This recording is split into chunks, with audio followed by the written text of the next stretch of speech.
धर्म संस्कृत के धी धातु से बना है, जिसका आशय होता है धारण करना।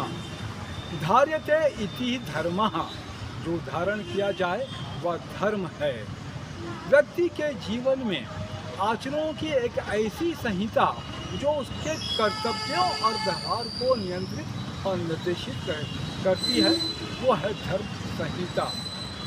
अंग्रेजी में धर्म को रिलीजन कहा जाता है, जिसका अर्थ होता है विश्वास, श्रद्धा, अपनी मान्यता।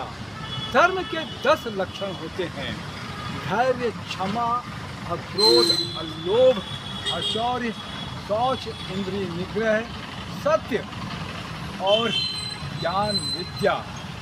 इसके अलावा दूसरा अर्थ भी ये होता है किसी अलौकिक शक्ति पर विश्वास, जिसमें पवित्रता, भक्ति, श्रद्धा के साथ में भय भी शामिल होता है।